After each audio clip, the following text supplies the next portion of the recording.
Hello guys, welcome back to my new blog. তো সেই দিন সন্ধ্যের সময় সবার চাউমিন খেতে ইচ্ছে করে, তাই আমরা সন্ধ্যের সময় চাউমিন করা স্টার্ট করে দিয়েছিলাম। তাই এখানে আমি দুটো চাউমিনের প্যাকেট এনেছিলাম। চাউমিন বানাবো তো উল্টা হয়ে গেছে। সামিয়াকে দেবো না, খাওয়ার জন্য আগে থেকে বসে আছে, কিন্তু সামিয়াকে দেবো না। কি চাউমিনের ভিডিও? তুই চাউমিন বানাতে পারিস? চাউমিন বেরোচ্ছে না তো। চাউমিনের ভিডিও, চাউমিনের ভিডিও, চাউমিনের ভিডিও করো। চাউমিনের ভিডিও করবো। টিভিতে ছাড়ো। চাউমিনের ভিডিও করো। দেখবো চাউমিনের ভিডিও। গাইস, আরেকটা চুটকি চলে এসছে। চুটকি কি? চাপ। আর চাউমিনের জন্য আমি আগে থেকে পানিটা গরম করতে দিয়ে দিয়েছিলাম, আর গরম পানিতে আমি লেবু আর লবণ দিয়ে দিয়েছিলাম ঠিক পরিমাণ মতো। তো আমরা সন্ধে হলে বেশিরভাগই আমরা চাউমিন খেতে পছন্দ করি, আমরা সবাই মিলে একসঙ্গে খাই, তাই আমি কিছু কিছু ভিডিও শেয়ার করি। চাউমিনের ভিডিও করবো। তারপরে আমরা পানিটা গরম হলে চাউমিনগুলো আমি খুলে দিয়ে দিই। এখানে একটু ভালোভাবে নাড়াচাড়া করি যেন ভালোভাবে সিদ্ধ হয়।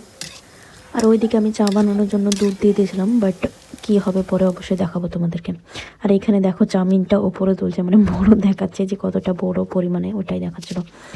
তারপর আমি স্বামীর সাথে একটু মজা করছিলাম যে একটা ছড়া বল, বাট ও বলতেই চাইছে না, কোনো মতে ছড়া বলছে না, আমি চাউমিন খাবো না, তবু আমি ছড়া বলবো না। বললাম ঠিক আছে, তোকে বলতে হবে না তাহলে। তারপরে এদিকে দেখি যে চাউমিনটা হয়ে গেছে সিদ্ধ, তাই আমি এখানে নামিয়ে নিয়েছিলাম। আর এখানে দুটো ডিম ফাটিয়ে দিয়ে দিয়েছিলাম, আর ডিমের মধ্যে একটু লবণ অ্যাড করে দিয়েছিলাম। তারপর ভুজি করে দিয়েছিলাম ডিমটা যেন ভালোভাবে লবণগুলো মিক্স হয়ে যায়। এখানে স্বামী বলছে যে আমি নাড়বো, দাও আমাকে দাও, তো ওকে সেই বকাবো দিয়েছি একদম আমি। তারপরে এখানে আমি দুটো মশলা আনতে গেছিলাম, আর ও বলছে একটা মাংস মশলা আর একটা সবজির মশলা। মাংস মশলা সবজি মশলা করছিল। তারপর আমি তেলের মধ্যে কিছু বাঁধাকপি ভেজে নিয়েছিলাম, আর এদিকে ডিমটা তো আগে ভেজে তুলে নিয়েছিলাম। আর আগে থেকে আমি পেঁয়াজ, কাঁচা লঙ্কা আর টমেটোগুলো কেটে রেখে দিয়েছিলাম আগে থেকেই। তারপর আমি এখানে টমেটো সস দিয়ে দিয়েছিলাম, আর এখানে চাউমিনগুলো দিয়ে দিয়েছিলাম, আর তার উপরে ডিম ভাজাগুলো দিয়ে দিচ্ছিলাম। আর এখানে আমি চাউমিন মশলা দিয়ে দিয়েছিলাম, এটা আলাদা করে আমি কিনে নিয়েছিলাম। আর তারপর আমি এখানে সবজি মশলাও দিয়েছিলাম, আর মিট মশলাও দিয়ে দিয়েছিলাম যেন ভালো লাগে খেতে, তাই আমি এগুলো অ্যাড করেছিলাম। আর তোমাদের যদি ইচ্ছে না হয় তাহলে অ্যাড না করলেও হবে। আর এই দিকে দেখো চাটা হয়ে গেছে প্রায়।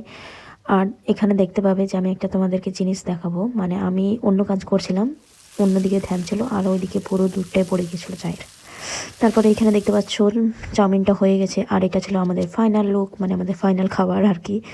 তারপর আমরা চাউমিন খাওয়া স্টার্ট করে দিয়েছিলাম এখানে। আর এখানে সামিয়া খাওয়া শুরু করে দিয়েছিল, তাই আমি সামিয়াকে জিজ্ঞেস করছিলাম তোর কি টেস্টি লাগছে, তখন ও বলছে যে হ্যাঁ আমার অনেক টেস্টি লাগছে, আমার অনেক ভালো লাগছে। আর সামিয়া বোনকে জিজ্ঞেস করার পর ভাবলাম যে সামিয়া বোন যেহেতু বলছে যে ভালো হয়েছে, তাহলে আমারও নিশ্চয়ই ভালো লাগবে, তাই আমিও খাওয়া স্টার্ট করে দিলাম। আর খাওয়ার পর আমি বুঝতে পারলাম যে সত্যি খুব ভালো হয়েছে। তো আজকের ব্লগ এতটুকুই, নেক্সট ভিডিওতে আবার দেখা হবে, ততক্ষণ তোমরা ভালো থেকো, সুস্থ থেকো, টাটা।